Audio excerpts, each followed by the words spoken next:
Bom dia, pessoal. Vamos iniciar nosso evento da CBS, hoje, os grandes impactos tributários aduaneiros. O Marcos Oliveira vai fazer as boas-vindas, confirmar se ele já está nos ouvindo, para passar a bola para ele. Marcos, está nos ouvindo? Estou ouvindo. Vocês me ouvem? Sim, está tudo ótimo. Ok, obrigado, Bel. Bom, pessoal, bom dia. Sejam muito bem-vindos e bem-vindas ao webinar da KPMG sobre a CBS e seus impactos tributários e aduaneiros. Apenas uma rápida introdução. Meu nome é Marcos Oliveira, eu sou sócio responsável pela área de impostos das regiões Norte e Nordeste, mais especificamente nossos escritórios em Manaus, Fortaleza, Salvador e Recife. Tá? Então, em nome da KPMG, eu gostaria de agradecer muito a presença de vocês nessa sessão para a apresentação de um assunto tão relevante e talvez tão controverso, né? Talvez na mesma medida até. Então, o objetivo dessa sessão, então, ela é abordar os principais aspectos da CBS e também alguns pontos que afetam de forma mais específica operações nas regiões, principalmente Norte e também Nordeste. Tá? Então, para tanto, nós contamos com a presença da Maria Isabel Ferreira, sócia líder de impostos indiretos, do Eduardo Santos, que é sócio indireto, também sócio da prática de impostos indiretos e responsável pelo escritório de Manaus. Eduardo tem muita experiência, morou muitos anos em Manaus. Também do Daniel Maia, que é sócio da área de Trade and Customs, que também é uma área bastante influenciada pela CBS.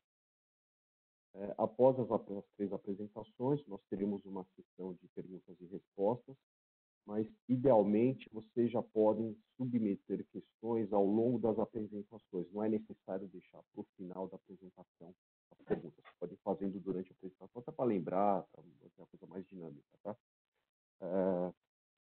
Então, mais uma vez, eu agradeço muito a presença de vocês. Espero que a gente tenha uma sessão bastante produtiva.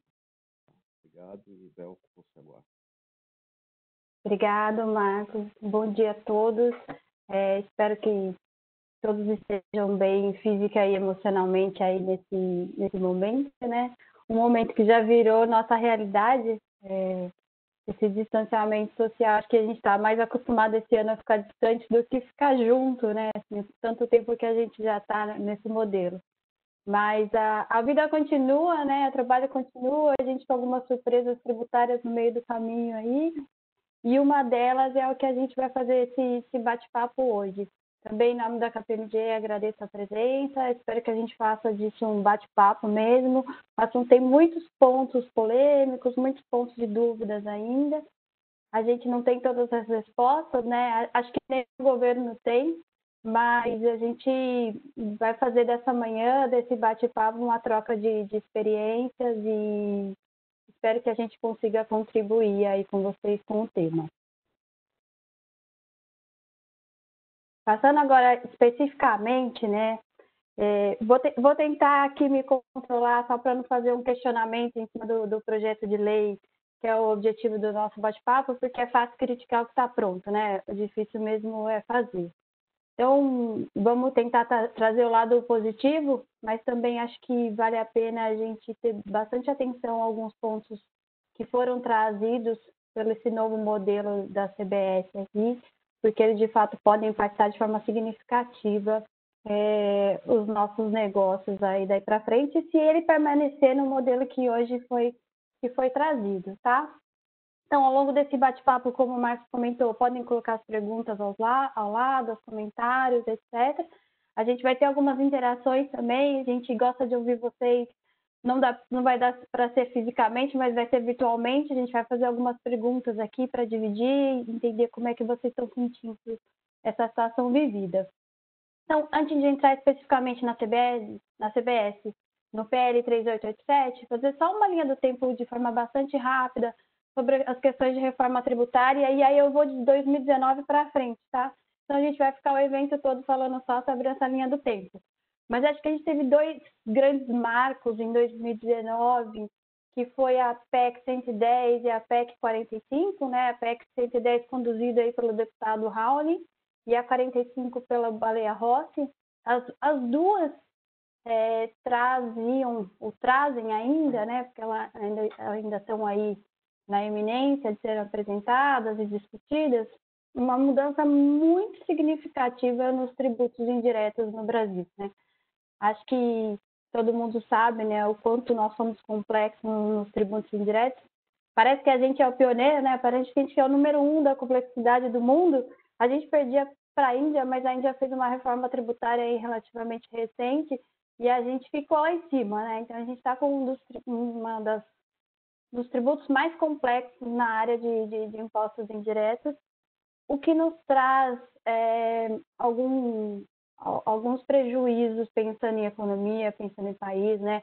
O famoso custo Brasil, quando a gente pensa em tributos indiretos, ele é bastante alto. Então, a PEC 110, ela tinha a ideia de fazer o IVA nacional, né? A consolidação de novos tributos, e a PEC 45 um pouquinho mais tímida, que era o IBS, o Imposto sobre Bens e Serviços, uma consolidação de 5 tributos. Então, as discussões em 2019 foram todas em cima, vai no modelo mais arrojado, no modelo menos arrojado, mas com o viés de uma mudança completa em todos os tributos indiretos no Brasil, muito se assemelhando aos países europeus com a instituição do IVA. O IVA nada mais é do que, de fato, o Imposto sobre Valor Agregado, onde se debita e se acredita, e a tributação ficaria em cima apenas do que sobre a margem, né? Sobre o que é efetivamente agregado pelas empresas. Então, a gente tinha esses dois modelos super discutidos, super apresentado, acreditando que a gente ia caminhar nesse modelo, e esses dois modelos tratavam do ICMS, né, que eu acho que é um pouco mais complexo, e aí falando da nossa região, né, Norte e Nordeste, quando a gente tem muitos benefícios fiscais envolvidos, então tinha uma complexidade bastante grande, uma tratativa bastante especial em relação ao ICMS. O que de fato aconteceu, por N motivos, e provavelmente acho que um viés bastante político, o que foi apresentado hoje, que é o que a gente vai discutir, não é o IVA nacional, nem o IBS, e a gente vai falar da CBS, Contribuição sobre Bens e Serviços, que foi apresentada na Câmara pelo projeto de lei 3887 de 2020. Tá? Então, temos esses dois modelos ainda que permanecem em discussão, mas o que foi efetivamente apresentado foi um modelo um pouco mais tímido, que é o PL 3887 de 2020. Bel, só aproveitando para avisar que o pessoal já pode fazer pergunta, né? A gente vai tentar manter uma interatividade aqui durante a apresentação, né? Já tentar responder algumas aqui durante a apresentação. Tá ótimo, Maia, obrigada, viu? Então, em relação ao PL 3887, eu acho que, não querendo criticar, mas acho que também é o nosso papel aqui, né, como tributarista, de contribuir e também com viés bastante crítico, nos dá uma certa dor no coração em pensar que a gente está caminhando para uma reforma tributária nesse modelo e a gente está esquecendo do nosso principal gargalo aí, que é o ICMS, né?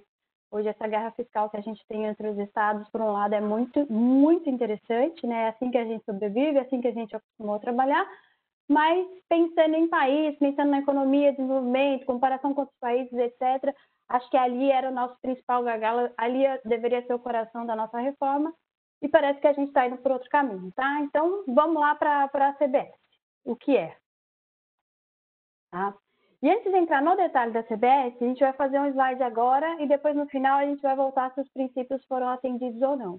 Quando a gente vê as apresentações do governo, e muito na figura da Vanessa Canado, né, para explicar o que foi proposto aí com o PL 3887, existe uma frase que é falada em todos os momentos, que eles falam, que ela fala e eles falam também, né? Quando todos pagam menos. Esse é o mote da reforma tributária.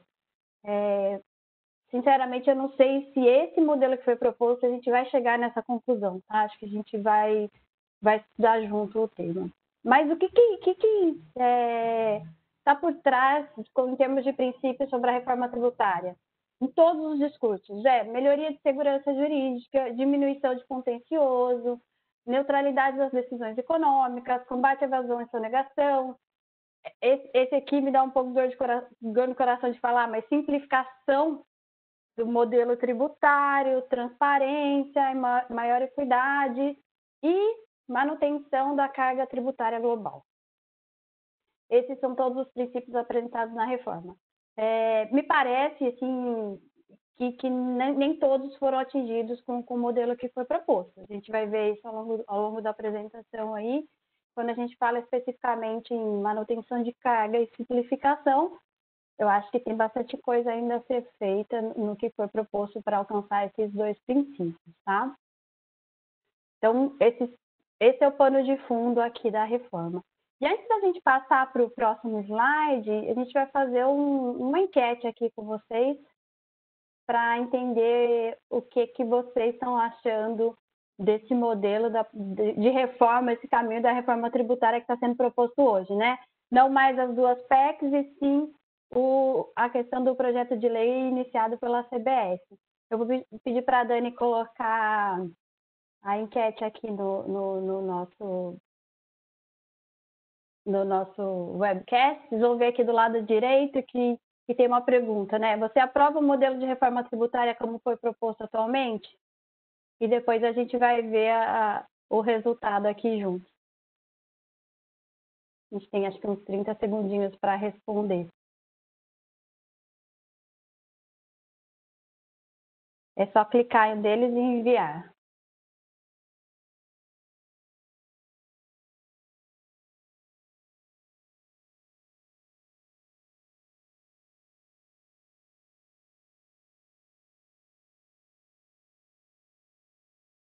Aí você apresenta, Dani, a resposta para a gente?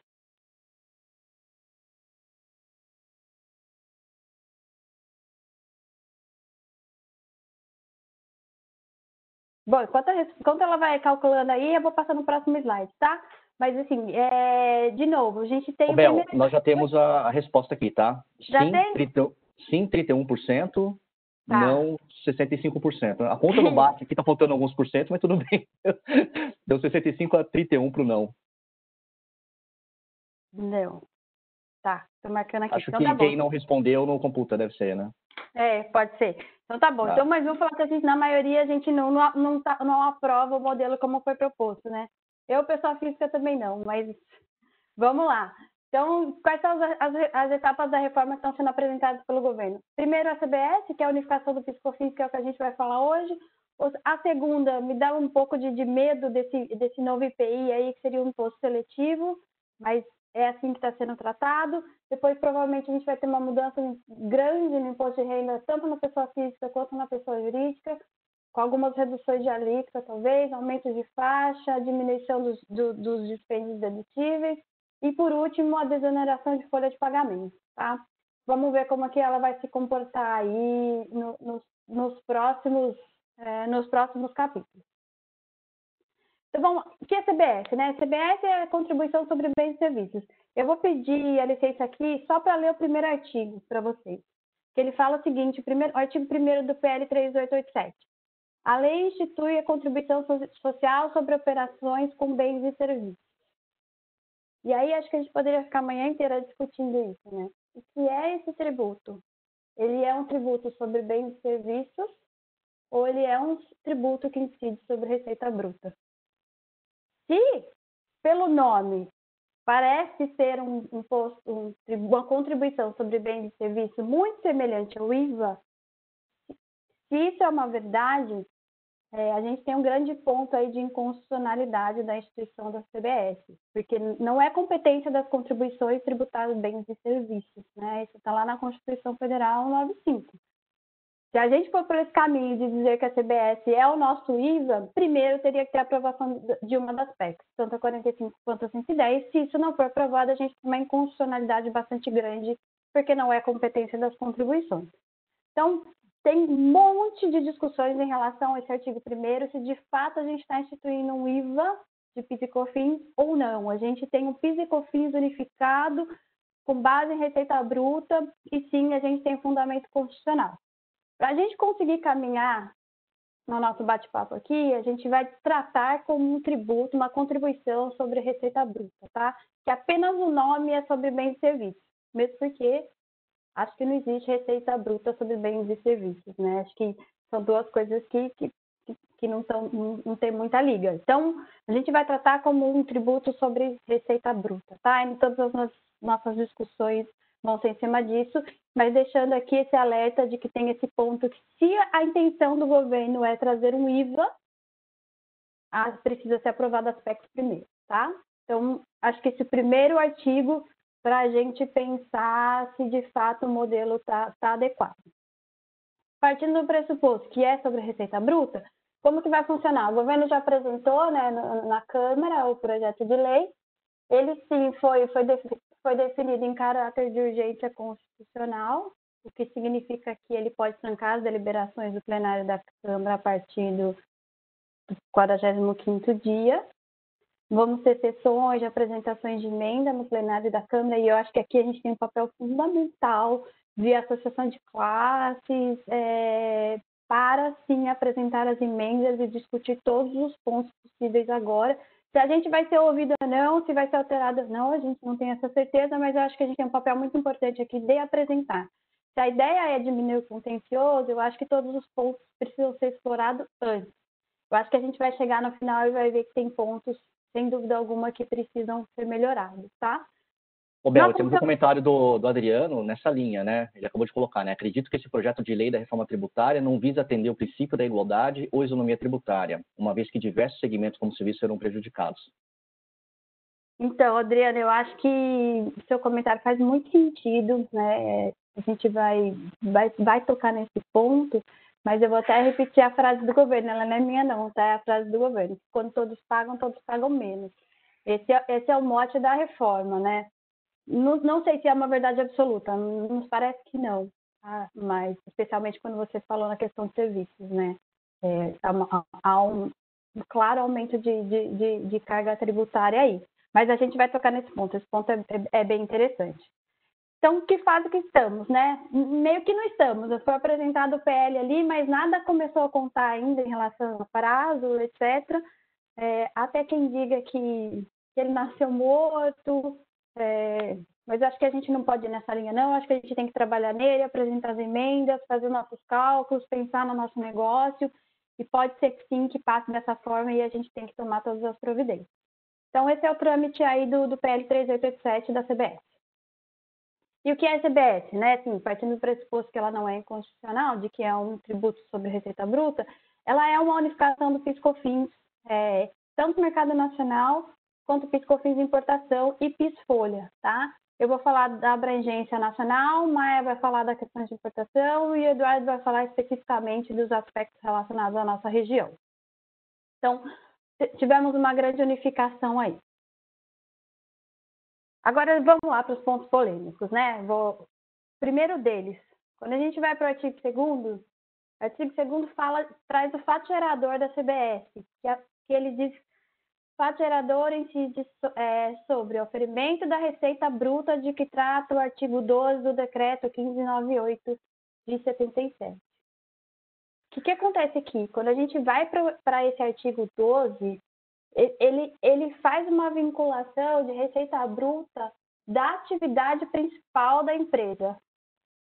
E aí, para que complicar, né, gente? Para que a gente já não simplifica? Se a ideia da reforma é transparência e evitar o contencioso, quando a gente coloca esse conceito para fim de fato gerador, atividade principal do contribuinte, o que é atividade principal? Eu defino pelo CNAE? Eu defino pelo objeto social? Eu defino pela relevância da receita? Vamos pegar as atividades sazonais aí, né? Num período, a relevância da receita é uma, no outro período é outro. Assim, me parece que esse caminho da definição não é tão claro e, assim, é mais um ponto que pode se gerar, assim, um contencioso em relação ao fato geratório da CBS. Então, muito questionamento em relação ao que foi proposto aqui. E outro ponto importante acho que a gente está longe de atingir uma maturidade, né, em relação fisco e contribuinte de plena confiança, né? A gente, sim, acha que tem um inimigo de um lado e o fisco sempre acha que tem um sonegador do outro. Então, as pessoas são dois entes que, quando estão negociando, tem muito receio do que vem de um lado e do outro. a gente do lado de contribuinte, né, ou de tributaristas, quando a gente vê essas redações, a gente fica com muito receio das interpretações futuras. Hoje, quando você vê a apresentação do governo, está claríssimo o que eles querem, em termos de fato gerador, que é só receita sobre bens e serviços, todas as outras receitas estariam fora, dividendos, receita financeira, outras receitas que não da atividade principal, mas se a gente pensar isso daqui a 5 anos, é outro governo, é outra interpretação, pode ter uma COSIT da vida, pode ter um parecer normativo com outra interpretação, então a gente tem muito receio dessas redações amplas. O que o contribuinte espera aqui é, já que é para ser transparente, define claramente o que incide e o que não incide, né? Nem que seja redundante. Há uma crítica de que, não, o inciso 4º do artigo 2 está claro que é a receita bruta. Tá bom, se está claro, então deixa mais claro ainda, né? Qual é o prejuízo de deixar expresso que sim e o que não? Então, esse ponto é um ponto super importante. Nos parece que precisa, sim, o projeto de lei ser mais claro em relação a isso. E a gente que está acostumado com PIS/COFINS, eu vou até copiar uma comparação que eu vi um colega fazendo outro dia, a gente está acostumado com a apuração do PIS/COFINS, um copo cheio, né? Incide tudo e vai tirando o que não incide para chegar no net ali. Quando a gente vai para o modelo de tributação que já veio um copo na metade ali, a gente fica com receio de não ter essas exclusões expressas. E eu acho que faz sentido a gente ter, pelos momentos vividos aí nos últimos anos, nossas discussões com a Receita Federal. Então, acho que deveria sim estar expresso. O que deveria incidir, o que não deveria incidir, deixar essas questões de interpretação de fora, tá? Outro ponto, não incidir sobre receitas de exportação, está claro na legislação. Agora, o que é receita de exportação? Hoje, na legislação, no PL 3887, não tem essa definição. Essa definição está na legislação do PIS/COFINS antigo. Se a gente pensar que ele vai ser revogado, que elas vão ser revogadas, a gente vai ficar com o conceito de exportação para fins CBS solto. Então, acho que deveria ter aqui, né? Que desde que tenha ingresso de dívidas, etc. Então, também acho que não é um prejuízo colocar isso na legislação. A parte de importação de bens e serviços, eu vou deixar que o Maia vai comentar. E a questão da base de cálculo, que também está na sequência da legislação, um lado foi super positivo, né? Acho que a gente acaba com a discussão do cálculo por dentro e cálculo por fora. Está claro na legislação da CBS que se exclui da base de cálculo da CBS, ICMS, ISS e a própria CBS e os descontos incondicionais. É bem um modelo de cálculo por fora aqui. Mas será que está perfeita essa redação? Nos parece que cabe um ajuste aqui, né? E esse ponto é super polêmico. Por que não colocar o IPI? Por que não colocar o ICMS-ST aqui também, né? Porque IPI e ICMS-ST, teoricamente, não compõem receita bruta. Então, eu não deveria excluir também. Mas qual é o prejuízo de deixar isso claro aqui, né? Assim, a gente, como contribuinte, gostaria de ter essa explicação. Quando a gente fala do ICMS-ST, por exemplo, ele não compõe receita bruta, mas se a gente pensar na cadeia da substituição tributária, o substituído, né, ali acho que a gente tem um ponto importante que o ICMS-ST deveria ser expresso que ele não compõe a CBS. Não, de fato, indiretamente ele está compondo. Então, tem particularidades aí de alguns segmentos que ao nosso ver, deveriam ter sido abrangidos no PL 3887 e é o nosso momento de emendas, tá? A gente tem que colocar tudo isso para as contribuições. A parte de importação a gente passa para o Maia. Então, em relação ao fato gerador e base de cálculo e o que é CBS, eu acho que a gente já tem um monte de pontos de discussão aqui que a gente deveria sim contribuir nas emendas, colocar os nossos questionamentos, os nossos pontos para evitar o contencioso. Se a gente quer uma legislação transparente e clara, eu acho que merece, sim, alguns pontos de ajuste aqui na redação, tá? Passando para... Ixi, deixa eu ver se eu mudei certo aqui.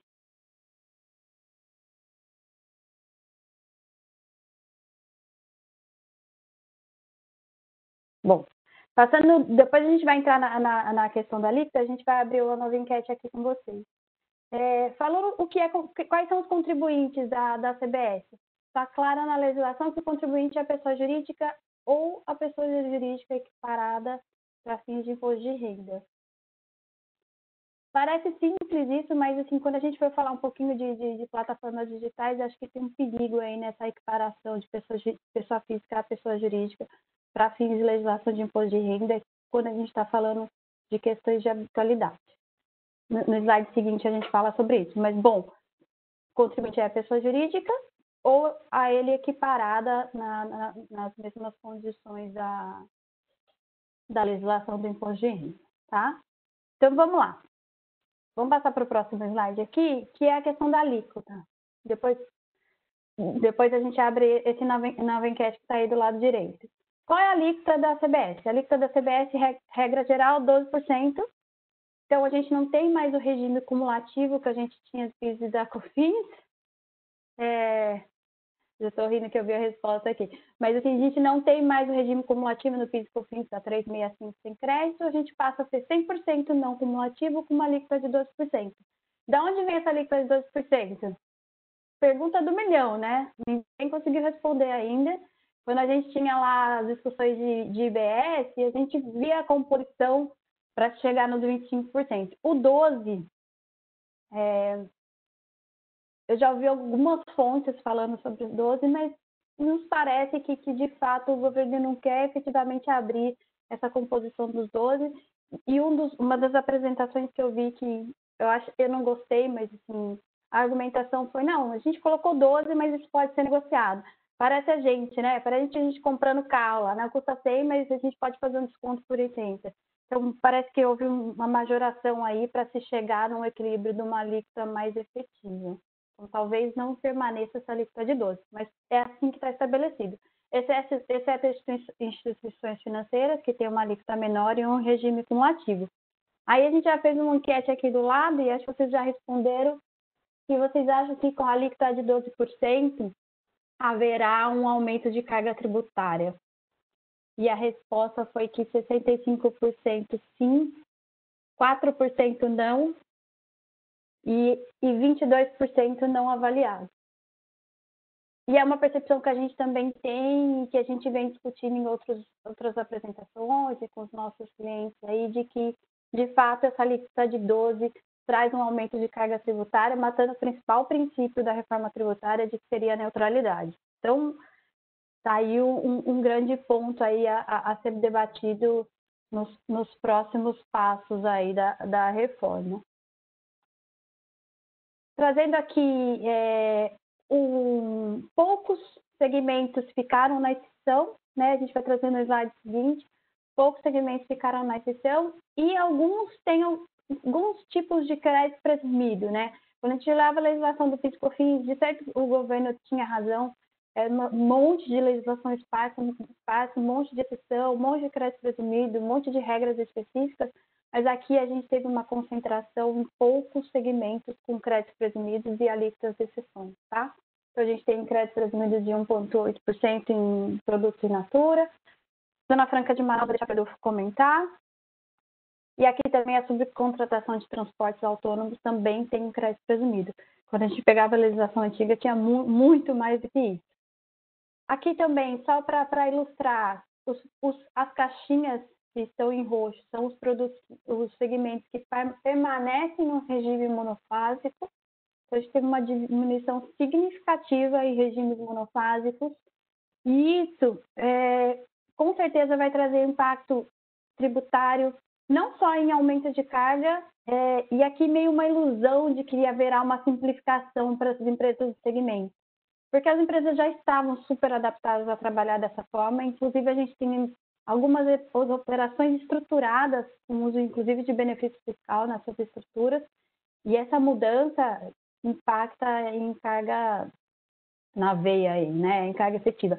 Só para ilustrar aqui, quando a gente fala em medicamentos, quando a gente tira medicamentos do regime monofásico, a gente acaba com créditos presumidos das listas positivas, e o ICMS-ST também está vinculado às listas positivas, vai virar uma salada isso aqui, né? Se a gente não fizer um processo de transição adequado em relação a quem tinha esse tipo de regime para a CBS a 12% apenas, é bastante complexo, né? E é uma ilusão dizer que eu saio do monofásico e vou para uma lista de 12 de que eu vou ter redução de carga tributária.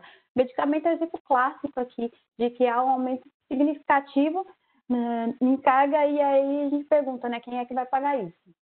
A gente já sabe a resposta, né? Então, eu acho que aqui vai bastante contra o princípio que foi trazido pela CBS. Agora, falando dos créditos, né?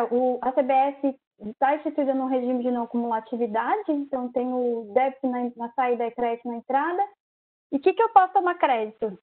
Somente de bens e serviços, e da CBS destacada no documento fiscal inidôneo. Isso é uma não cumulatividade plena, quando eu estou falando que tributa tudo, né? Lá no conceito de receita bruta, ou de bens, conceito de receita bruta de bens e serviços, que a gente ainda não sabe o que é isso, mas é o que está lá. E quanto ao crédito, é só sobre bens e serviços destacados em nota fiscal inidônea. Não necessariamente todos os dispêndios da pessoa jurídica que vai tributar tudo tem documento fiscal hoje. Vamos pensar, aluguel não tem documento fiscal, né? Intangíveis, etc. Não tem documento fiscal. Aparentemente vai ser criado um novo documento fiscal para dar suporte a essa transação e vai ter o destaque de um posto. E aí eu pergunto, né? Isso é simplificação, né? Quem não tinha nem obrigatoriedade de emitir nota fiscal vai ter que emitir, vai ter que destacar e registrar na FD Contribuições. Então, a regra é, toma do destacado no documento fiscal, quem não emitir documento fiscal vai ter um modelo novo, que a gente também não sabe como vai ser futuramente regulamentado, mas ele é o que vai fundamentar o crédito na entrada. Fica um pouco de receio dessa palavra de documento fiscal idôneo, a gente vê todas as discussões homéricas que a gente tem em relação ao ICMS, né? Aqui parece que o fisco transfere a responsabilidade para o contribuinte de fiscalizar o seu fornecedor. Não necessariamente no momento que eu compro ele tem algum problema, mas no momento que eu tomo crédito ele passa a ser idôneo. Então tem uma discussão gigante em relação a isso. Parece sim ser um limitador de crédito. E o grande é só sobre bens e serviços. Então nos parece que a balança do débito não está exatamente equilibrada com a balança do crédito. Se a gente busca neutralidade, não aumento de carga tributária, transparência, etc., acho que aqui merece sim um carinho em relação a isso. Que mais? A apropriação do crédito é pelo valor nominal e pelo valor correto.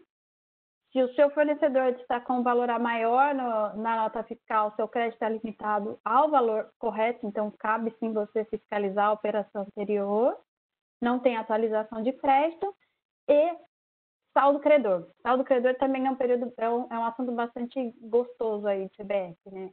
E quando você ouve a Receita falando sobre isso, eles dizem que estão muito tranquilos em dizer que qualquer saldo credor vai ser passível de restituição em espécie, e que eles não veem problema algum em colocar um prazo super curto de restituição, porque a situação do saldo credor vai ser a exceção, vai ser só para as empresas exportadoras.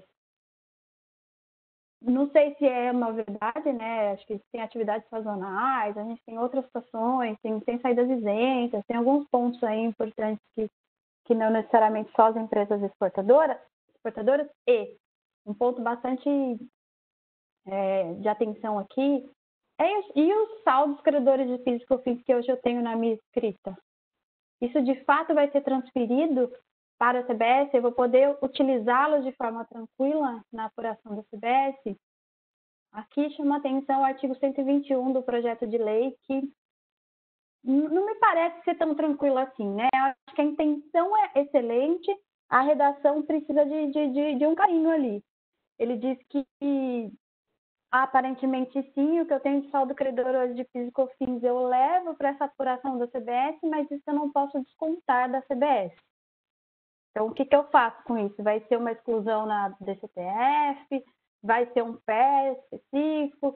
Se eu for usar o modelo de PER de compra que eu tenho hoje, eu tenho as limitações dos trimestres, dos passivos de ressarcimento. Então, acho que isso precisa ser muito, mas muito bem regulamentado. Então, aqui faço a minha recomendação de vamos trabalhar nessas emendas para que essa questão desse cruzamento, essas compensações entre CBS e PIS/COFINS fique muito, muito clara. Vamos pensar a situação vivida hoje, né? A gente tem um monte de empresa que está com saldo credor de PIS e COFINS ou com PIS e COFINS a ressarcir gigantesco em função das discussões da exclusão da base de cálculo do ICMS, né? Então, eu tive lá um trânsito em julgado, habilitei, tem alguns milhões ali a compensar, eu vou poder usar isso de forma bastante tranquila com a CBS? Acho que precisa estar expresso. Está muito expresso. A gente não pode ficar à mercê de uma regulamentação futura, de uma instrução normativa, de uma futura COSIT 13, de um parecer normativo. Eu acho que aqui, se a gente não tiver isso muito bem cuidado, esse período de transição, se instaura um novo contencioso, traz uma insegurança jurídica enorme para o contribuinte. Então, acho que a gente tem que trabalhar muito bem as disposições, e aí chama atenção o artigo 121 aí do PL 3887. Não deixe de analisar, não deixe de contribuir para que a gente tenha isso muito claro e muito estabelecido como vai ser essas compensações cruzadas, porque se a gente usar a regra que a gente tem hoje, a gente vai ter restrição sem dúvida alguma. Apesar das apresentações e todo o discurso do governo é que não. Então, mas eu acho que não custa deixar isso claro e expresso, tá? Então, acho que quanto ao crédito, acho que tem bastante coisa a ser explorada, ajustada e melhorada em relação à CBS para que a gente, de fato, atinja essa não como uma atividade plena. Entrando especificamente nesse ponto aqui, eu até brinco de dar um pouco de palpitação quando a gente vai falar das plataformas digitais, porque parece que jogaram, né, esse tema no meio da CBS e o que foi estabelecido aqui? Se nada mudar, está ali no artigo 5º e artigo 6º do PL 3887 dizendo o seguinte: você, plataforma digital, e no artigo 6º tem a definição o que é, né? Está falando dos grandes marketplaces aí. Se o seu vendedor que usou sua plataforma para comercializar algum produto ou um serviço, não registrar a nota fiscal, você, plataforma, é responsável pelo pagamento e registro desse tributo. O que quer dizer isso? Para mim, nada mais é do que criar um SPT da CBS aqui, dizendo assim, plataforma, vai lá e fiscaliza o seu seller, vai lá e fiscaliza o seu vendedor, vê se ele emitiu nota fiscal e registrou a nota fiscal, porque o termo está escrito registro. Registro não é emissão, né? Ele quer que você confira ainda que seu vendedor foi lá e registrou a nota fiscal. Então, aqui nos parece uma criação de ST de CBS, que não é por uma lei ordinária que se faz isso, né? Então, tem uma discussão muito pesada em cima disso, e que foi uma atribuição de responsabilidade do pagamento e da fiscalização às plataformas, que na essência, se você for ver a essência do negócio, ela tem essa independência com os vendedores e os compradores. Ela simplesmente faz a transação da operação, ela disponibiliza um meio para que isso seja feito. E a plataforma vai pagar a CBS também, os 12% sobre o FII de intermediação. Então, esse ponto parece extremamente discutível, e eu acho que se permanecer aqui, vai ser o primeiro ponto de contencioso do PL, que aqui o fisco claramente tentou trazer a responsabilidade a um ente, né, tributário aí, que não tem nada a ver com a relação. Ele não é o revendedor da mercadoria, ele é simplesmente um intermediador e ele é um prestador de serviço, tá? Então, se permanecer dessa forma, acho que vai ser vai inaugurar o contencioso da CBS aqui com as plataformas digitais. Vou passar esse ponto rapidamente, senão eu gosto tanto dele, senão vou ficar a manhã inteira falando dele. Eu acho ele tão questionável aí, mas é isso que está no PL, tá? Em relação à simplificação, né? O que é o mote do governo? Vamos simplificar e muito. Não sei se é isso, né? Acho que a gente não sabe como vai ser o novo modelo de escrituração dessas notas de CBS, quais são os campos que vão ter. Parece que vai diminuir bastante, tomara, a gente acredita que sim. E só que a gente tem uma adição aqui, né? Quem não emitia nota fiscal passa a emitir, quem não emitia nota fiscal passa a registrar na FD Contribuições, porque ele vai ser o documento único que vai permitir a tomada do crédito dessa contribuição. Então, não sei se de fato vem uma simplificação de obrigações acessórias, assim, acho que não estamos acreditando, não. que de fato a gente vai ter simplificação como esperado. Porque no final do dia, com a unificação, se a gente estivesse falando do IBS ou do IVA federal, é uma coisa. Aqui a gente está unificando PIS/COFINS. Então, a gente está unificando duas contribuições de uma só, acrescentando um modelo de nota fiscal, acrescentando uma necessidade de registro. Então, em relação a obrigações acessórias específicas, eu ainda não consegui visualizar essa simplificação. E aqui também falando das disposições transitórias, a gente vai abrir o chat ao lado também para fazer a última pergunta aí para vocês. A legislação diz que a gente vai ter 6 meses de transição, né? A partir do momento que passar por tudo isso, pelas aprovações, emendas e aprovação final, a gente vai ter 6 meses para a implementação da nova CBS. Já que a gente vai simplificar, aparentemente os 6 meses é um prazo adequado. E aí a gente queria ouvir vocês, se vocês entendem que o período de transição proposto de 6 meses é adequado. Deve ser super simples, né? Mudar o RP, ajustar, fazer cálculo, precificação. Quem trabalha no e-commerce deve ser bastante tranquilo mudar os preços de plataforma, precificar essa questão de CBS, das plataformas digitais, etc. Mas essa é a nossa percepção, né? A gente queria ver se vocês concordam. Pelas respostas aqui, sim, 14% entende que 6 meses é um prazo adequado e o 81% entende que não. Eu acho que a gente concorda com vocês que 6 meses é um prazo bastante curto para todas essas mudanças. Imagine quem estava no regime monofásico para passar por esse regime simplificado. Quando a gente pega as PECs a 45 a 110, a gente tinha um projeto de transição de 10 e 15 anos. Né? Então, parece que 6 meses é um período bastante arrojado aí. Até porque, né, quando a gente fala aí desse período de 6 meses, a gente tem que imaginar que para alguns setores, para algumas atividades, você tem sim um aumento da carga tributária e que necessariamente você vai ter que negociar, né, com seus clientes aí o preço do teu produto, né, ou você vai ter que mudar a tua tabela de preço. E aí vai toda uma estratégia da empresa, como que ela vai levar isso para o mercado, né, porque impacta diretamente no resultado dela. É isso aí, Edu. Legal. Então, assim, antes de passar para o Maia, só queria fazer um compilado aqui de pontos de discussão. São muitos, assim, a gente tentou aqui trazer os principais, mas começando pelo fato de gerador base de cálculo, né? Que tributo é esse? É um tributo sobre receita bruta ou sobre bens e serviços? Lembrando, se for sobre bens e serviços, há uma inconstitucionalidade bastante latente aí, que não é competência, né? Das contribuições tributar bens e serviços. Então, esse é o primeiro ponto. Base de cálculo, quando ele faz a remissão ao decreto-lei e fala da atividade principal da pessoa jurídica, será que a gente não poderia deixar isso muito mais simples e dizer receita bruta para fim de CBS é isso e se exclui aquilo e chega no líquido?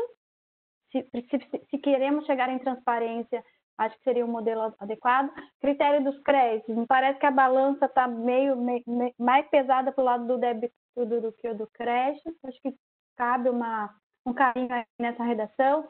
Plataformas digitais, eu já comentei, né? Acho que vai ser a inauguração do contencioso da CBS. A questão da exclusão do IPI, do ICMS da base de cálculo da CBS. Já que está claro, ISS, ICMS, CBS, por que não colocar o IPI e o ICMS-ST para deixar qualquer tipo de discussão fora? Compensações com PIS e COFINS, também, lá no finalzinho, né, quando já está cansado de ler o projeto de lei, mas pegue as energias e olhe com carinho a partir de 121 ali, o que dá para se fazer ou não. Acho que precisa estar muito claro aqui no próprio projeto de lei. Acho que a gente não pode ficar à mercê de regulamentação futura, a exemplo da Covid 13. Prazo de utilização dos créditos. Aqui na CBS está clara na legislação que a gente tem 2 prazos aqui, tem 5 anos para lançamento, para escrituração do crédito e 5 anos para consumo. Então, quer dizer, tem o saldo credor com mais de 5 anos, eu posso usar? Pelo PL, não. Tá? Essa discussão também existe no PIS/COFINS, há uma controvérsia bastante grande, há decisões judiciais sobre o assunto, mas aqui veio expresso na CBS. Você tem 5 anos para lançar e 5 anos para consumir esse crédito, senão de fato você perde. E aí se discute. Estamos falando de não cumulatividade plena? Talvez não. Né? A ausência do prazo para ressarcimento do crédito, já que, o discurso da Receita aqui é muito tranquilo, né? Que eles são muito tranquilos em ressarcir em espécie contribuinte, porque serão as exceções, então isso precisa estar claro.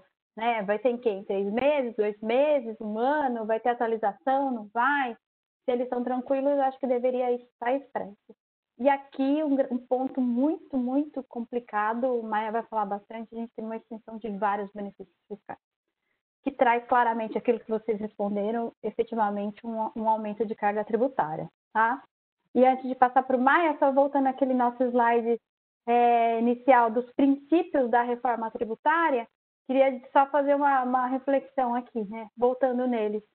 Será que a gente atingiu segurança jurídica, simplificação, transparência, neutralidade e etc., e redução do contencioso? De novo, né? Fácil criticar, difícil fazer, mas acho que nosso papel aqui sim é um papel de questionar, mas muito mais de forma a contribuir nas emendas para que o projeto venha reformado com esses pontos ou os principais deles endereçados. E aí passo para o Maia, a palavra que ele vai falar agora da parte de impactos da CBS Importação. E eu vi que tem algumas perguntas, a gente vai responder no final, tá? Ô, Bel, deixa eu aproveitar essa pergunta, a última que chegou aqui, com relação à Lei 10.925, aí tem a ver com a extinção dos benefícios fiscais, né, que é com relação à alíquota zero. A gente tem que imaginar aí que quando ocorrer essa unificação do PIS e COFINS através da CBS, que toda a legislação anterior ela vai ser revogada. Então, é justamente o estudo que a empresa tem que fazer para recalcular, né, como que vai ficar a sua carga tributária e o efetivo que ele vai ter no preço de venda. Uhum, é isso aí. E aí, já respondendo, sim, vai ser revogado. Então, o que permanece na exceção é aquilo que a gente trouxe ali, alguns créditos presumidos e alguns regimes monofásicos. O resto é tudo 12%. Teoricamente, crédito na entrada, no crédito destacado no documento fiscal e débito de 12% na saída. Legal. Maia, por favor. Obrigado, Maria Isabel. Daniela, você passa o slide, por gentileza? Mais um.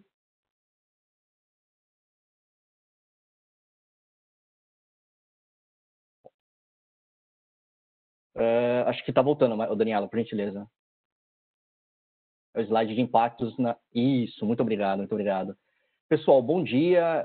Bom, vocês viram aí na apresentação da Maria Isabel, né, que essa proposta, né, da primeira fase da reforma tributária, através do projeto de lei 3887, traz uma série de características das contribuições precursoras, né, PIS/COFINS, PIS/COFINS importação, PIS/folha, né, e isso não é muito diferente na área aduaneira, né, então aqui a gente tem as características muito semelhantes à incidência de PIS/COFINS importação, tá, e recheada de polêmicas, né, principalmente com relação a regimes aduaneiros especiais, né.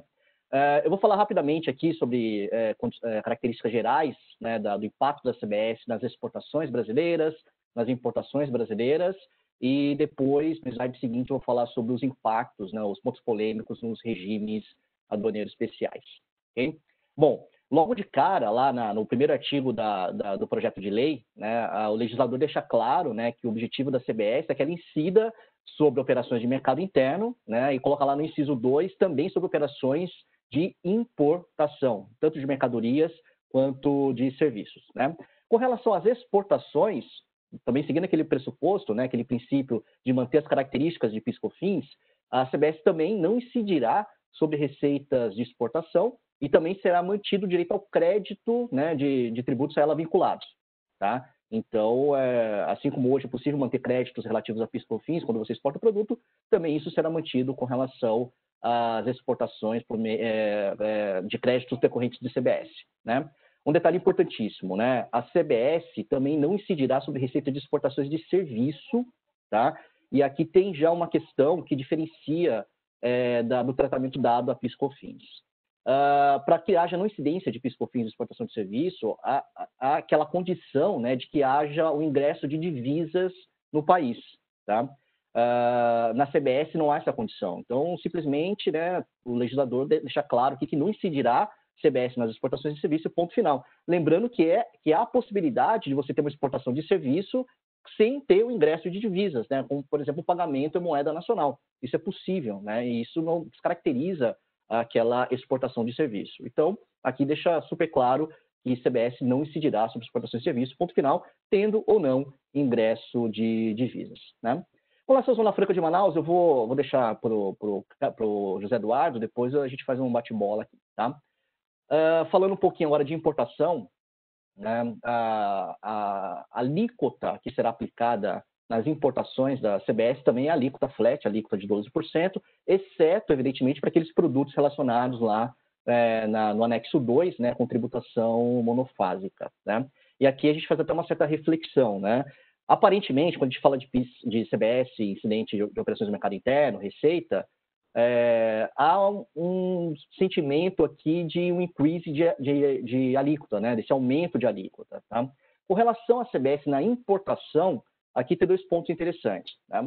A maioria dos produtos é tributada com 11,75%, né? Sendo 9,65% de COFINS e 2,1% de PIS. Essa maioria tem exceções, etc. Tá?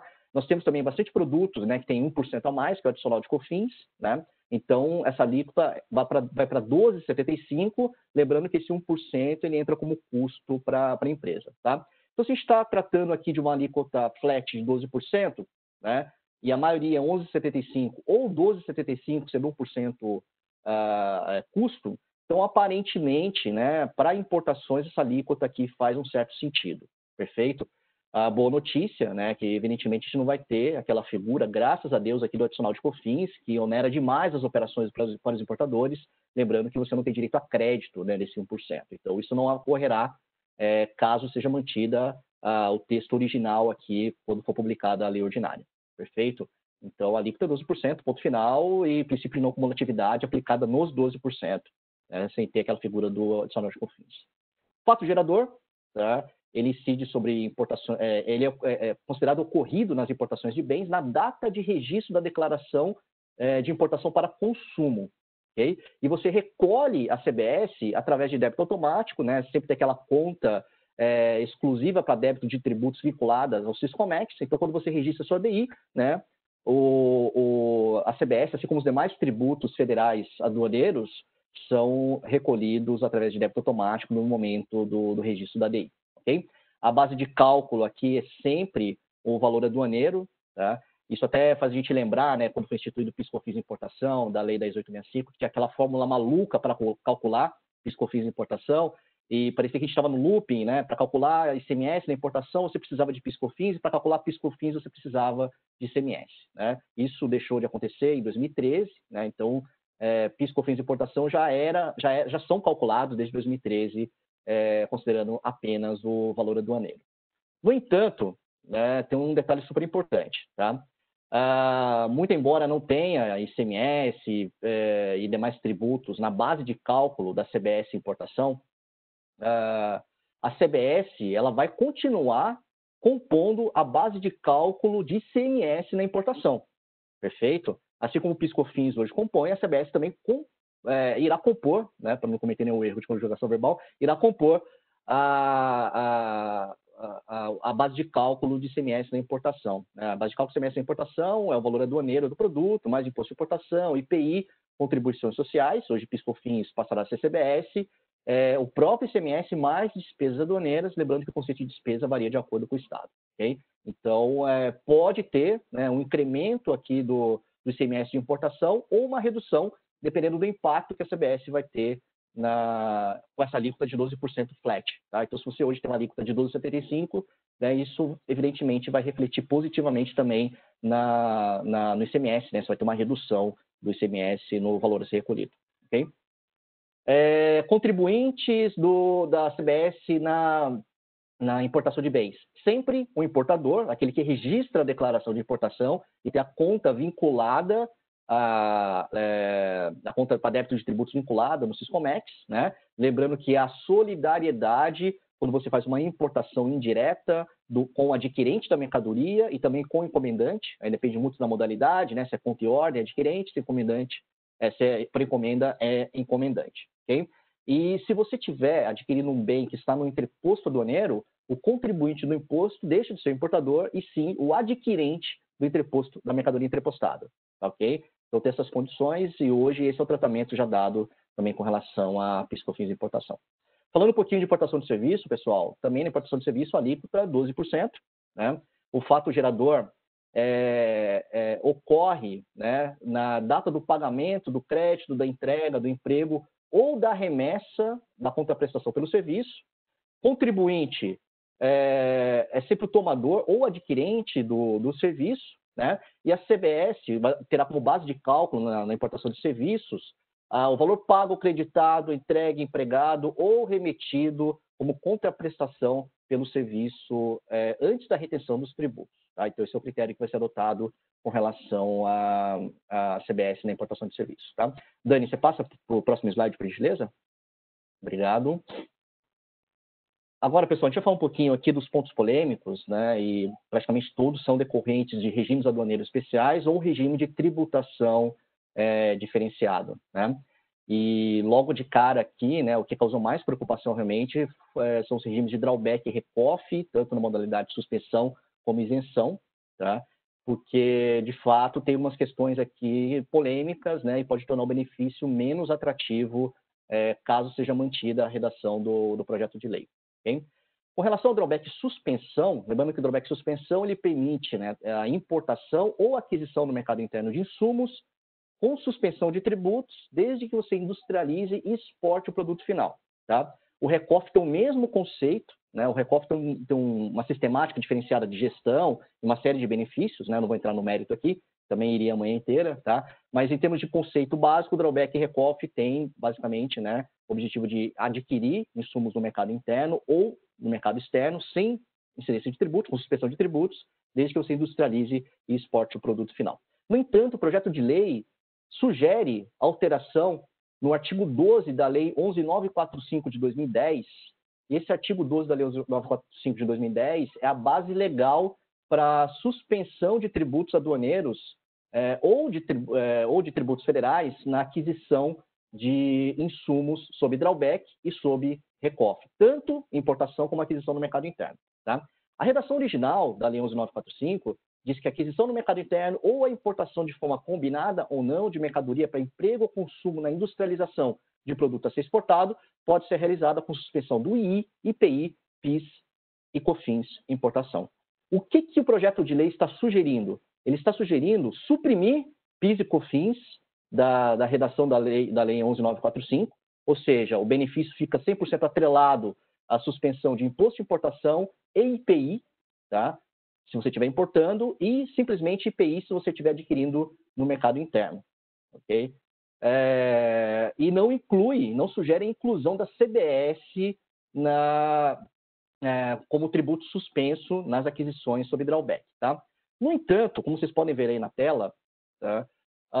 O projeto de lei apresenta o artigo 81, está lá na seção 5, que diz o seguinte: a suspensão do pagamento do II ou do IPI vinculado à importação em decorrência de aplicação de regimes aduaneiros especiais, também implica a suspensão da CBS.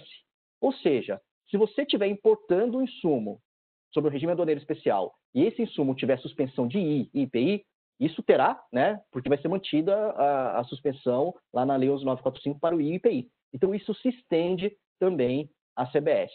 Então, você tem uma base legal aqui para não incidência de CBS nas importações de insumos realizadas por drawback ou recoff.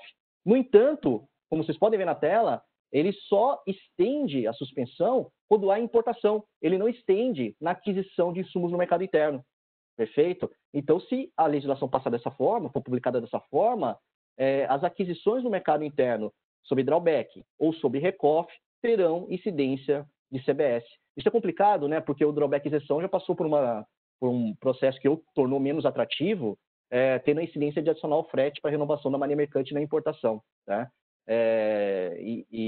Então, é algo que realmente vai tornando o regime menos atrativo. Isso vai totalmente contra, né, o objetivo do governo de fomentar exportações. Né? Lembrando que na importação sob drawback suspensão, você tem benefício adicional frete, em drawback isenção, que a gente vai falar agora, você não tem mais benefício. Tá?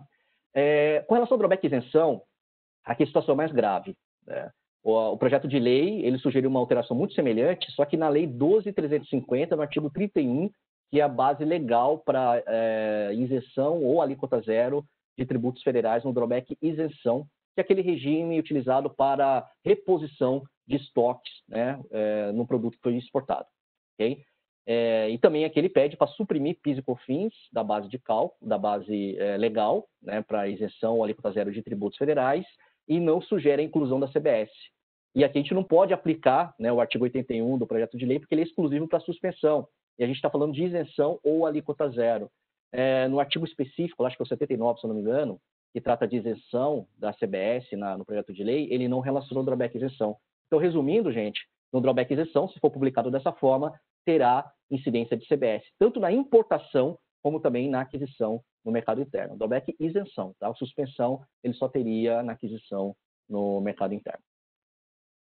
Sendo mantido, evidentemente, a isenção, a alíquota zero de imposto de importação e IPI. Tá? Com relação ao REID, né, aqui realmente não tem muito o que fazer. Né? O REID é um benefício totalmente atrelado à suspensão de PIS e COFINS na venda ou na importação de máquinas, aparelhos, instrumentos, equipamentos novos de materiais de construção para utilização em obras de infraestrutura. Né? Esse é o conceito do REID. Okay? E aqui o projeto de lei simplesmente sugere a revogação do REID e ponto final. Então não teria qualquer tipo de benefício, né, mais atrelado ao REID. Toda a legislação dele, né, que é o capítulo 1 da Lei 11.488, acaba sendo revogado. Tá? Quem já tem um REID aprovado, ele vai conseguir apropriar, né, os créditos de PIS/COFINS, mesmo depois da publicação do projeto de lei, okay? Dentro do período por ele autorizado, pode ser de até 5 anos. No entanto, o REID ele não passa mais fazer parte do nosso ordenamento jurídico, ele passa a ser revogado, tá? Porque o benefício é totalmente atrelado a PIS/COFINS e não vai ser estendido à CBS. Com relação a reporto, aqui também, né, suprimiram a CBS da legislação do reporto, a Lei 11.033, e mantiveram o benefício simplesmente para imposto de importação e IPI, né? Lembrando que o reporto é o regime tributário para incentivo à modernização e ampliação de estrutura portuária. E aí muita gente questiona até, mas eu não posso utilizar o artigo 81 do projeto de lei que estende o benefício à CBS? Não, porque se você olhar o artigo 81 do projeto de lei, ele é específico para regime aduaneiro especial. O reporto não é um regime aduaneiro especial, é um regime tributário, um regime de tributação diferenciada. Tá? Então você não consegue utilizar o conceito do artigo 81 para o reporto. O reporto passa a ter benefício apenas do imposto de importação IPI, tendo a incidência da CBS. Quanto ao REPES, né, também situação muito parecida. O REPES é o regime especial de tributação, então também não é um regime aduaneiro especial. Ele é para a plataforma de exportação de serviços e tecnologia da informação. Né? E aí o projeto de lei também, lá no artigo 105, ele sugere alteração na Lei 11.196, tirando também o benefício de PIS/COFINS, deixando o benefício totalmente voltado para o IPI apenas. Tá? Então ele não inclui a CBS como um tributo suspenso nas importações realizadas pelo REPES. Perfeito? Falando rapidamente também de um regime, eu acabei esquecendo de colocar no slide, que é o RECAP, também muito utilizado, né? O RECAP é para aquisição de bens de capital de empresas exportadoras. Aqui também, o benefício, assim como o REID, aquele que eu falei anteriormente, ele é um benefício totalmente atrelado a PIS e COFINS, né? E aqui o projeto de lei sugere a revogação do RECAP. Então, o RECAP também sairia do nosso ordenamento jurídico, né? Tendo a revogação da lei, do capítulo 2 da Lei 11.196 de 2005, que trata do tema. Perfeito? E aí, por fim, pessoal, com relação à Reintegra, isso que eu fico bem chateado, porque é um regime que eu gosto bastante. O Reintegra também, né, o projeto de lei sugere a revogação desse mecanismo. Então, a gente não teria mais o Reintegra com a revogação da Lei 13.043, né? Parte dessa Lei 13.043, que trata especificamente do Reintegra. Essa lei foi aquela que reinstituiu o Reintegra no nosso ordenamento jurídico lá em 2014. Então, se ela passa a ser revogada, tá? É como se o Reintegra deixasse realmente de existir. Então, é complicado isso, né? O Bel, o Edu, Marcos, a gente faz bastante trabalho aqui, né? Inclusive para tentar potencializar o Reintegra, que hoje está em 0,1%. Né? Nós temos algumas teses aqui para elevar o percentual do Reintegra para mais 2%. Então, se hoje está 0,1%, a gente consegue chegar até 2,1%. Né? mas é algo que deixaria de ser possível de aplicação ou passível de aplicação a partir da publicação da lei ordinária, entrada em vigor da lei ordinária, tá? Então, pessoal, esses aqui são os principais impactos na área aduaneira, e é importante deixar claro aqui que esse texto com certeza passará por diversas alterações. Eu, inclusive, estou participando de algumas ações estruturadas em entidades de classe aqui específico para a área aduaneira, sugerindo alteração do texto antes da publicação da lei ordinária, e essas alterações são basicamente voltadas para esses regimes que eu passei para vocês aqui, para evitar realmente esse impacto negativo, né, incidência de um tributo, por exemplo, no drawback isenção, né? Historicamente, é uma operação feita sem incidência de qualquer tributo aduaneiro, né, desde 1966. Então, a gente teria a incidência de CBS caso fosse mantida a redação original. Perfeito? É isso, pessoal. Eu passo agora para o Eduardo, ele vai tratar dos impactos aqui na região norte. Ótimo, Daniel, muito obrigado.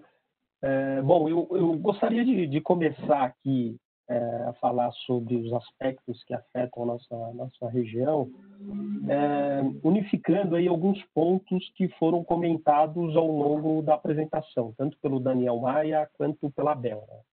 Então, voltando um pouco ao que a Abel comentou, numa discussão principal e primária que a gente tem, se de fato o que a gente pretende aqui com o CBS é ter um IVA ou não, e aí, em função disso, se isso implicaria em não se utilizar uma lei ordinária e sim uma PEC para aprovação, o governo ele tem falado principalmente em reduzir incentivos, extinguir incentivos, e a CBS ela deixa muito claro ali que a gente tem pouquíssimas exceções, e a Zona Franca de Manaus é uma exceção, e no projeto também o governo ele deixa claro ali que ele pretende obedecer todas as decisões do STF e STJ que assegura um tratamento diferenciado para a Zona Franca. O que pese o governo ele falar isso, o fato de existir a possibilidade de discussão de não sair por uma lei ordinária e sim por uma PEC, pode implicar aí no governo em fazer alterações constitucionais.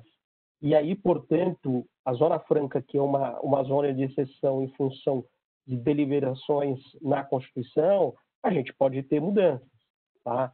Então, a Abel falava de segurança jurídica, do ponto de vista de investimento aí, a gente tem sim uma certa insegurança jurídica do que possa vir aí no futuro, né? Que tem que ser acompanhada muito de perto, para de fato ter certeza que os benefícios da região eles sejam assegurados e que o nível de competitividade também seja assegurado, né? Porque quando a gente fala tanto especificamente de Manaus ou da região norte e nordeste, que tem uma série de incentivos, o mote de muitas empresas que vêm para o Brasil de fazer investimento nessas regiões é sim a utilização desses incentivos, né? Então, os incentivos eles acabam norteando aí a quantidade de dinheiro que as empresas elas investem na região.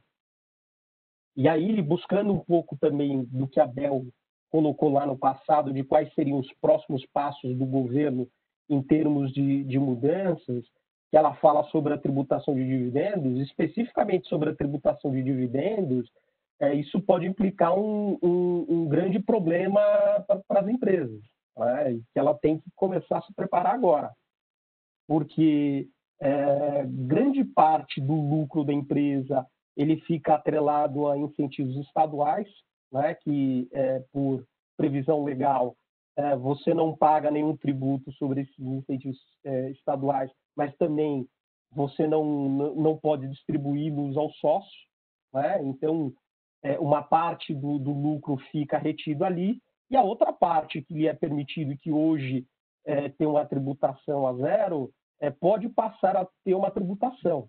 Então, vem aí a necessidade da empresa, antes do governo iniciar essas mudanças, ele já começar a fazer uma série de planejamentos no sentido de antecipar a distribuição de lucros, dividendos, para fugir um pouco disso, tá?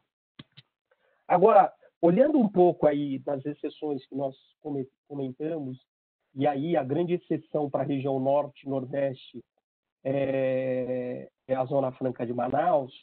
A primeira exceção que a Zona Franca nos traz é com relação à isenção da CBS aí na importação em insumos, né? Isso já existia, né? Já existe hoje no PIS/COFINS, né? Então, as empresas que estão localizadas na Zona Franca, elas podem fazer a importação dos insumos. Os insumos que são utilizados para a produção, eles são isentos de PIS e COFINS, tá?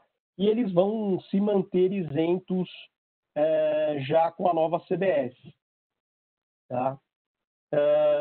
E aí, olhando efetivamente para os insumos que vêm de outras partes do Brasil para a Zona Franca, o que foi muito discutido no passado aí com relação a equiparar as vendas de outros estados para a Zona Franca como uma exportação, e aí, consequentemente, em 2004, colocou-se a alíquota zero. Com a CBS, a gente deixa de ter uma alíquota zero para ter efetivamente uma isenção nessas vendas, tá? E assegurado, dentro dessa isenção, o direito à apropriação de crédito, tá? E isso acaba sendo extremamente importante para as empresas, né? Se a gente está falando de uma mudança de modelo, se a gente tem a manutenção desse benefício aí, saindo de uma alíquota zero para uma isenção e garantindo já todas as discussões que as empresas fizeram, aí tiveram decisões favoráveis tanto no STJ como no STF para tomar os créditos, então acaba sendo bem interessante para as empresas. Um outro aspecto e que a gente ainda discute muito na Zona Franca e que a CBS traz é com relação às atividades, as vendas ocorridas dentro da Zona Franca e dentro da ALCA.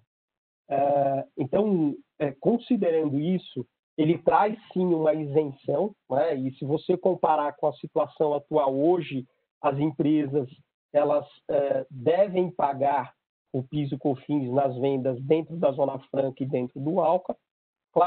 É claro que para as empresas que têm projetos aprovados na Zona Franca e que vendem matéria-prima, produtos intermediários, material de embalagem, hoje a alíquota zero, mas para quem não está nessa situação, ele tem que pagar o PIS e COFINS.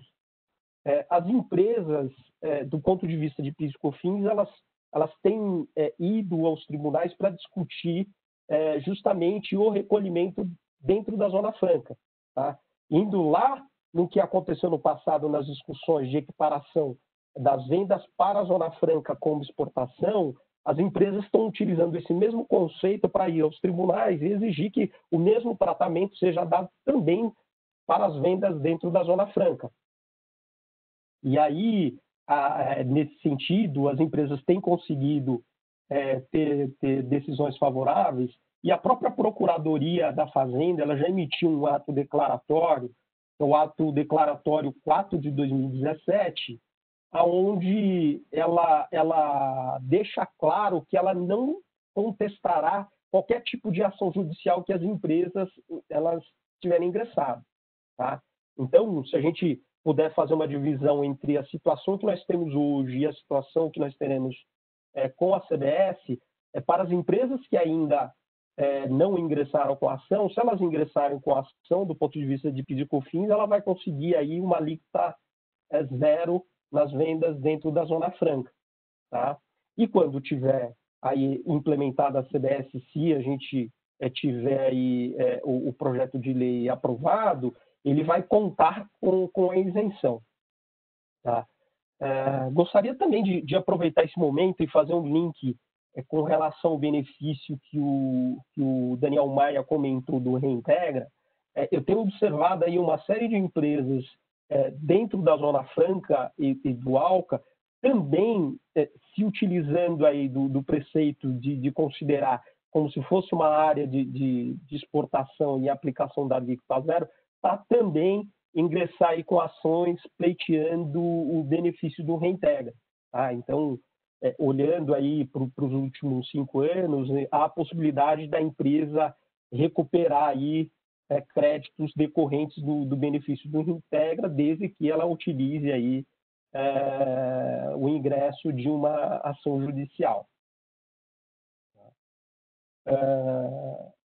Olhando ainda com relação às exceções, e a Bel ela colocou ali um pouquinho com relação aos créditos presumidos, com o intuito de deixar as vendas da Zona Franca que são tributadas para outros estados, o fisco está permitindo que a alíquota da CBS, que hoje ela é 12%, que a empresa ela tome um crédito presumido sobre isso.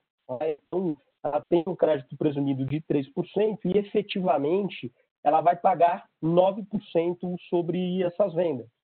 Tá? Então, junto aí com os produtos in natura e as operações de transportador autônomo, ela acaba tendo aí uma das poucas exceções de ter aí uma redução na alíquota dela por meio de um aproveitamento de um crédito presumido. Tá? E, obviamente, o que acaba valendo a pena é que, mesmo com esses benefícios, com as isenções, reduções, é permitido que as empresas elas permaneçam se apropriando de créditos da CBS, ou seja, de novo, confirmando todas aquelas decisões do STF e STJ assegurando tratamento diferenciado para a Zona Franca. Tá? E aí, se a Daniela puder ir um pouco para o próximo slide, se a gente puder fazer um balanço da região e aí comparando com a situação que vai acontecer daqui para frente com a CBS, a gente vai ter uma situação onde quem compra da Zona Franca ela vai poder continuar tomando o crédito. Tá? Então, hoje, a empresa que compra da Zona Franca ela vai ter um aumento no valor do crédito que ela toma. Né? Então, deixa de ser os 5,6% atuais para ser 12%. Então, esse acaba sendo um grande benefício. Por outro lado, a gente deve ter aí uma mudança nos preços em função do aumento que vai ter da carga tributária. Né? Então, hoje, via de regra, as empresas acabam pagando 7,3% na Zona Franca e ela vai passar a pagar 9%. Tá? É claro que o mais indicado é que a empresa ela faça todos esses cálculos para ver o impacto que isso vai trazer para a atividade dela, para o produto dela, olhando especificamente essas exceções. Tá? E olhando aí, fazendo numa perspectiva de futuro, como ela consegue negociar com seus clientes todos esses eventuais aumentos ou os benefícios. Tá? A gente fala muito de simplificação, há de se esperar aí que o governo ele implemente também controles para garantir que, quando ocorra vendas de fora da Zona Franca com a isenção, que o governo ele tenha uma segurança que, de fato, esse produto ele vai chegar até a Zona Franca. Então, pode-se esperar aí que nós teremos controles adicionais para a empresa utilizar o benefício. Tá? Então, dentro das zonas de exceções é isso. Entendo que a gente pode partir agora para os comentários finais e também olhar aí para as perguntas que, eventualmente, o público tenha para a gente fazer. Bom, obrigado, Eduardo. Claro. Acho que foi ótima a apresentação. Acho que agora a gente pode passar para as perguntas, né? Então, começando com uma pergunta para a Bel, sobre qual que é o entendimento de documento fiscal. Será que o mercado não está polemizando alguma coisa que já deveria estar regulada? parece correto normatizar e definir logo, definir, né, o que se trata, o que entende-se como documento fiscal. Legal. Obrigada pela pergunta. Eu acho que você tem toda a razão, quem fez a pergunta. De fato, deveria ser claro, é esse ponto e é para todos, né? Assim, acho que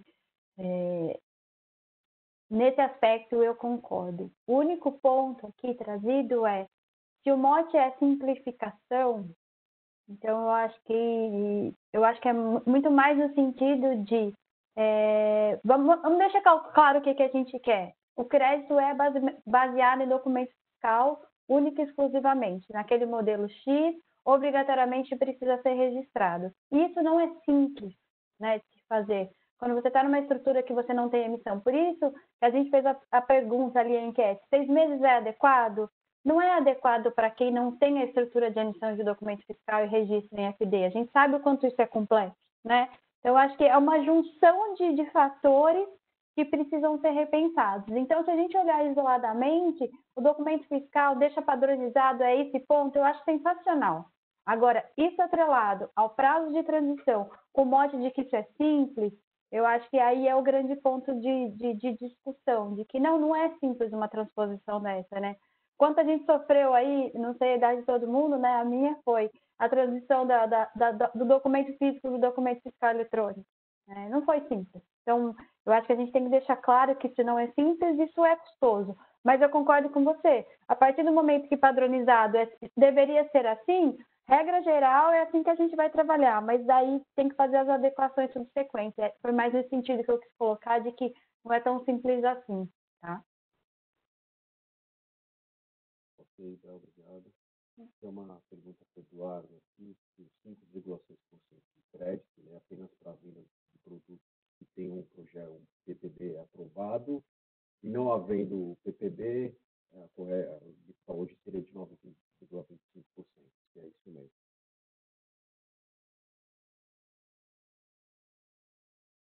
Marcos, a resposta é essa mesmo, né?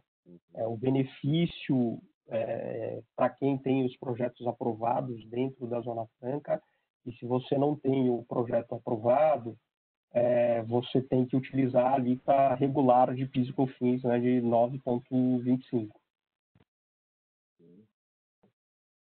Uma outra pergunta também para você, Eduardo, que se tratando de Zona Franca de Manaus, o ideal não seria um crédito presumido entre 40% e 45%, em detrimento dos 25%, para que a carga tributária seja equacionada. Só que hoje nós temos alíquotas de 3,65%, 7,13% e 9,25%.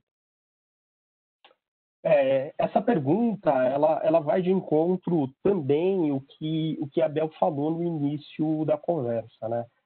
Até a questão da alíquota de 12%, o governo ele não deixou claro, né? Então, há de se esperar aí que o próprio crédito presumido ele acaba não equacionando, porque antes de qualquer discussão, o que a gente precisa imaginar que o governo hoje ele tem um problema de caixa, tá? Então, no mínimo, ele tem que receber aquilo que ele já recebe com PIS e COFINS, ele não pode abrir mão de receita, sem falar na expectativa que ele tem aí de redução de caixa nos próximos anos, em função de diversas ações judiciais, como, por exemplo, a exclusão do ICMS na base de cálculo do PIS e COFINS, que vão impactar diretamente no caixa dele nos próximos anos. Tá? Então, essa conta hoje, tanto de quanto que é a alíquota, quanto do crédito presumido, ela fica em aberto. Ela vai ser alvo ainda de muita discussão, porque no final do dia, o governo, quando ele for conseguir aqui efetivamente a aprovação da lei, ele precisa justificar que, de fato, o retorno que ele tem dessa arrecadação é suficiente para cobrir os gastos dele, porque senão é outra discussão que a gente vai ter aí no futuro. Tá? Então, a resposta para você, olha, entendo sim que poderia ser maior, mas no momento a gente precisa aguardar para ver como que vão avançar as discussões, porque talvez até a alíquota a gente tenha modificações e não fique aí 12%. Ok, Ok, obrigado. Mais uma aqui. O artigo 25, parágrafo 2º, inciso 2, a CBF não será isenta para produtos que não tenham origem nacional. Sendo um produto nacionalizado com determinado percentual de importação, também deixaria de ser isenta a CBS? Tá aí um pontão, hein, Edu? Assim, vamos criar a FCI da CBS, né? Por isso que eu brinco um pouco, né? Cadê a simplificação? Mas, fala aí, Edu.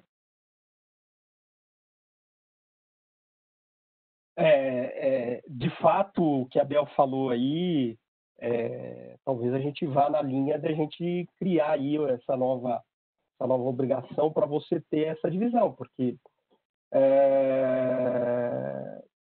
no momento, da forma com que está configurado lá, isso está em aberto. Né? Isso está em aberto. Você não tem uma resposta conclusiva com relação a ir nessa direção ou não.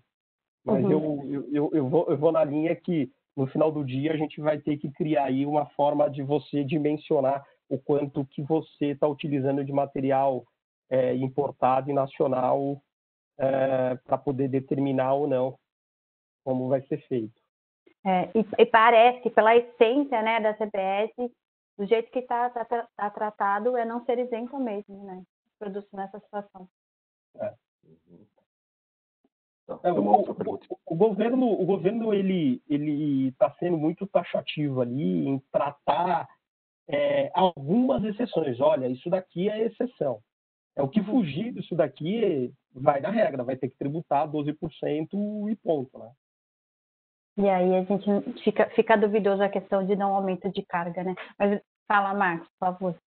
Então, a gente tem uma outra pergunta interessante aqui. Como ficará o Repetro com a CBS?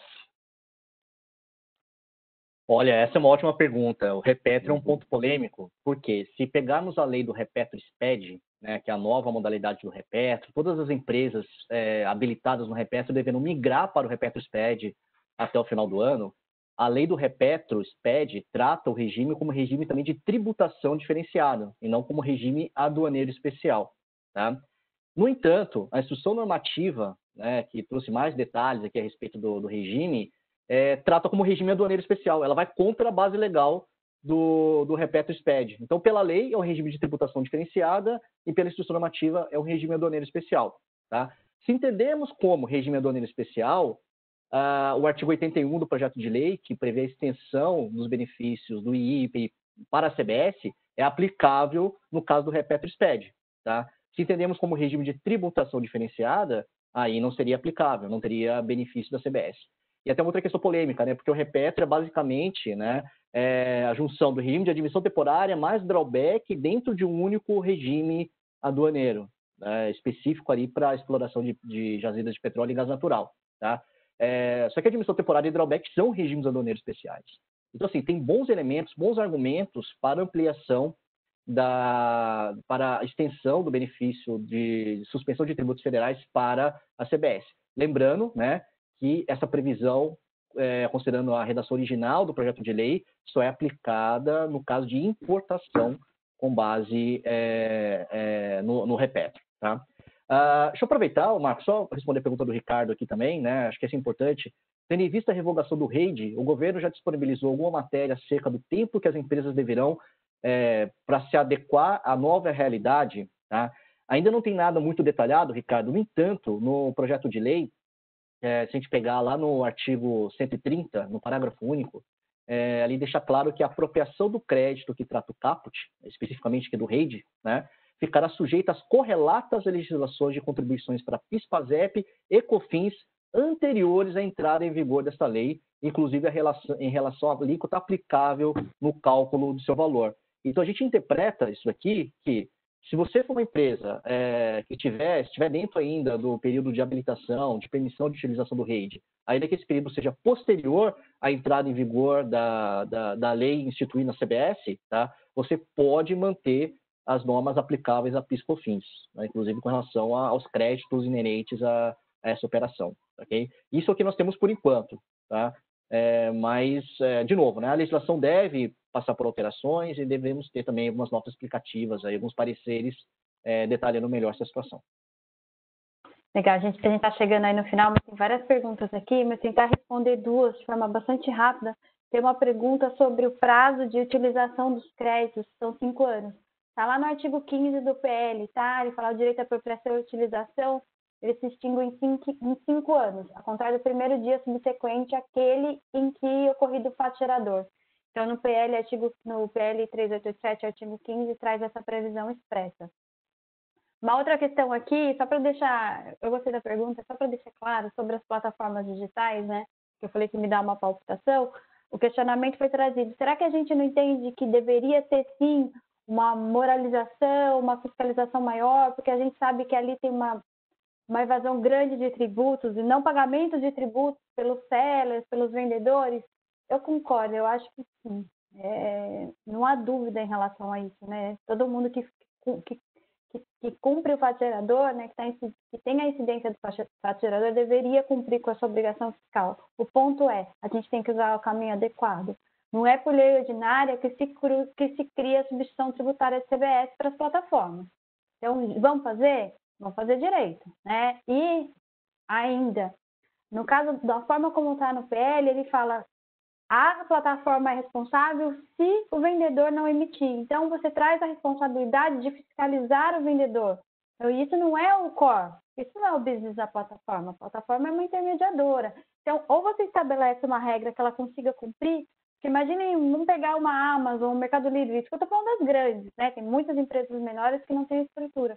Ela fiscalizar 100% dos vendedores dela, então você traz uma complexidade para o negócio que não é a atividade principal. Eu acho que deveria sim moralizar, sim, esse é o papel do fisco, não é da plataforma. Quer passar para a plataforma? Faz o caminho adequado. Vamos instituir lei complementar, vamos criar CBS e faz para tudo. Não fica nesse meio do caminho, que aí a complexidade aí de controle é muito grande. Era isso, só para deixar claro. Acho que, Marcos, é sua. A gente tem várias perguntas aqui, depois a gente pensa como a gente faz esse bate-bola com o pessoal. Isso, obrigado, Dan. Bom, então é isso aí, pessoal. A gente já está chegando ao final. A gente realmente tem material para ficar o dia inteiro aqui discutindo, né? Mas todo mundo tem sua própria agenda, então não é possível. Mas acho que foi bastante importante. A gente conseguiu aí dar um overview dos principais itens, também falar assuntos mais específicos da Zona Franca de Manaus, Nordeste. E essa apresentação ela será disponibilizada a todos os participantes. E todos nós ficamos à disposição para qualquer esclarecimento posterior. Vocês têm o nosso contato na apresentação, então essas perguntas que não puderam ser respondidas agora, a gente tem todo o prazer em respondê-las depois diretamente para quem fez a pergunta. Então, por favor, fique à vontade em entrar em contato com qualquer um de nós para dirimir essas dúvidas. E, novamente, agradecer em nome da KPMG, os participantes e também a Abel, o Daniel, o Eduardo. Acho que foi ótimo, bastante produtivo e até a próxima. Então. Bom. Até mais, pessoal. Um bom dia a todos, muito obrigado. Obrigado, um ótimo dia. Obrigado, então até logo.